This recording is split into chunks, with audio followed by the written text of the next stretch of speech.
A school celebration challenges a girl to turn her embarrassment into pride, revealing the courage and beauty of her natural hair.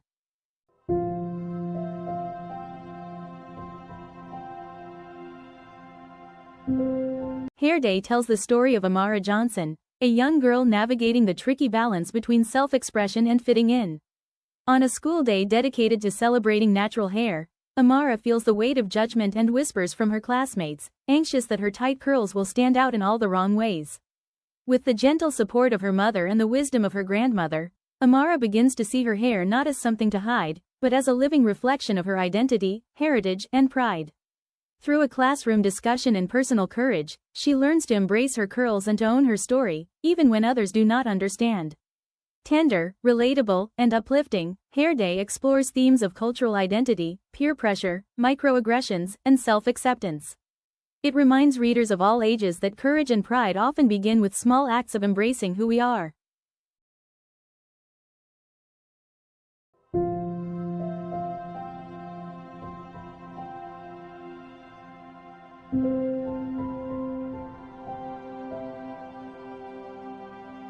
Chapter 1. The Alarm. Amara Johnson woke up with a headache from nerves, not from sleep. Her alarm buzzed insistently on the nightstand, and for a moment she considered pretending it was a weekend. But then she remembered. Today was Hair Day. The school had been talking about it for weeks. The principal had announced it over the loudspeaker with cheerful enthusiasm. A day to celebrate natural hair in all its forms and to talk about its history and meaning. Teachers had hung posters, and students had whispered questions and jokes in the hallways ever since. Amara sat up slowly and swung her legs over the side of the bed. Morning light spilled through the window, catching in the mirror across from her. She looked at her reflection and groaned softly. Her curls were everywhere. A wild halo of tight spirals framed her face, each curl springing in its own direction like it had a mind of its own. Some twisted neatly, others puffed out stubbornly, and a few stuck straight up as if daring her to fix them. She reached up and tugged gently at one curl, watching it bounce right back. She had tried the night before, really tried. 30 full minutes of braiding, twisting, smoothing, and whispering promises to her hair. But every braid had unraveled, every attempt at control defeated by morning. Amara pressed her lips together. Why can't you just cooperate for one day? A small shadow appeared in the doorway. Her little brother, Kofi, peeked his head in, his eyes widening.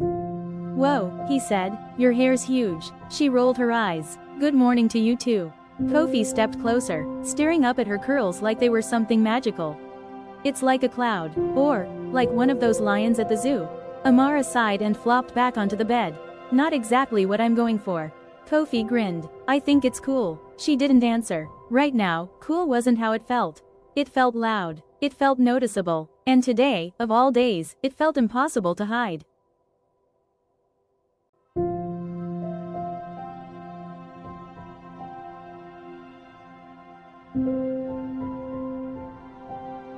Chapter 2. The Preparation. The kitchen smelled like toast and coconut oil when Amara walked in.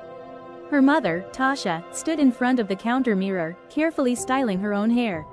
She hummed softly to herself, her hands moving with practiced ease. Morning, superstar, her mother said without turning around. She tied a colorful scarf around her head, the fabric bright with reds, golds, and blues. Big day today, huh? Amara slid into a chair and rested her chin in her hands. I guess. Her mother turned and studied her for a moment, really looking.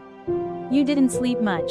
Amara shrugged. Couldn't. She watched her mother in the mirror. How confident she looked, how natural it seemed for her to wear her hair exactly the way it grew. Amara wished confidence came that easily. At school, she knew what waited for her. The whispers, the giggles that people pretended weren't about her. The comparisons to normal hair, the word that always stung the most. Tasha reached for a jar and scooped a bit of cream onto her fingers. Come here. Reluctantly, Amara stood. Her mother gently separated a curl, smoothing it between her fingers. Amara, her mother said softly, your hair is beautiful. Amara looked down. You have to say that. Her mother tilted her chin up. No, I don't. She met Amara's eyes in the mirror. Don't let anyone make you feel otherwise. Not today, not ever. Amara smiled faintly. She wanted to believe it. She wanted to walk into school with her head high, the way her mother always did. She just wasn't sure she was brave enough yet.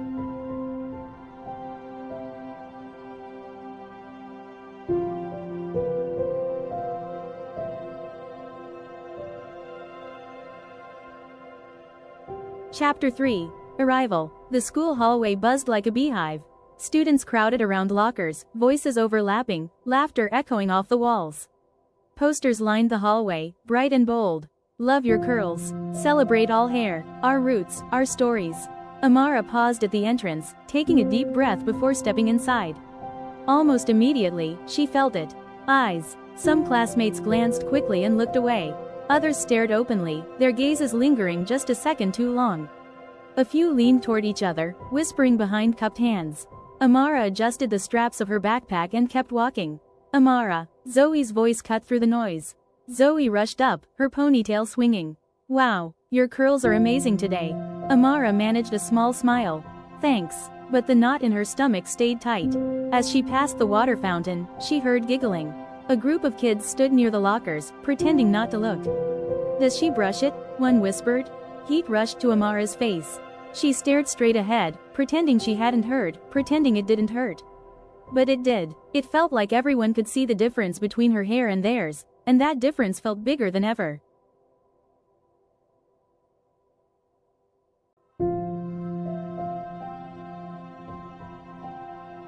Chapter 4. The lesson. The classroom was quieter than usual. Ms. Rivera had pushed the desks into a circle, and sunlight streamed through the windows. On the board, she'd written in neat letters, natural hair, pride, history, identity. Students took turns sharing. One talked about learning to braid from her aunt. Another spoke about straightening her hair for years before deciding to stop. A boy mentioned his dad teaching him how to twist his curls every Sunday morning. Amara listened, her hands folded tightly in her lap. Ms. Rivera noticed. She always did. Amara, she said gently, would you like to tell us about your hair? The room seemed to shrink. Amara froze. Her heart pounded in her ears. She imagined every eye on her curls, every whispered comment replaying in her mind. Her voice barely came out. My hair, she swallowed. It's curly, she said finally. Really curly. A few students nodded. She took a breath. And, it's who I am.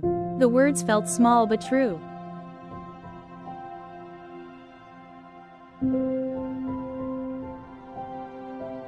Chapter 5.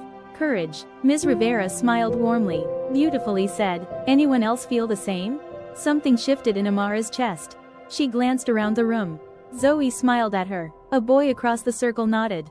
Another student leaned forward, listening. Amara straightened her shoulders. My grandma says our hair is like our history, she continued, her voice steadier now. Every curl tells a story. About where we come from. About who we are. She touched one curl absent-mindedly. My hair tells mine. This time, the whispers that followed weren't sharp or cruel. They were curious.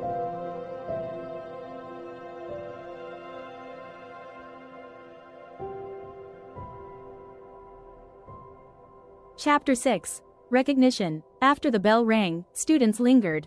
Zoe was the first to approach. I meant it earlier, she said. Your curls are awesome. Thanks, Amara said, smiling. One of the kids from the hallway shuffled over, hands in his pockets. Ah, your hair is cool, he said awkwardly. I didn't know it meant all that stuff. Amara nodded. Yeah, it does. On the walk home, her mother wrapped her in a tight hug. See, she said, I told you. Amara laughed. Yeah, today wasn't so bad. And tomorrow? Amara smiled, running her fingers through her curls. Tomorrow, it'll still be mine.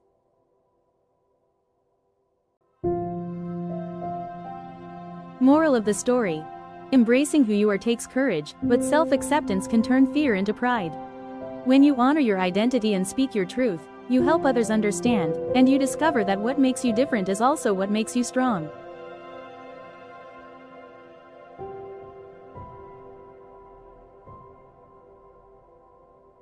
Thank you for taking the time to read Hair Day. Stories like Amara's remind us how powerful self-acceptance and understanding can be. If this story inspired you or made you think, please share it with others who might need the message. Don't forget to like, share, and subscribe for more stories that celebrate confidence, culture, and being true to yourself. Your support helps these voices, and stories like this, reach even more hearts.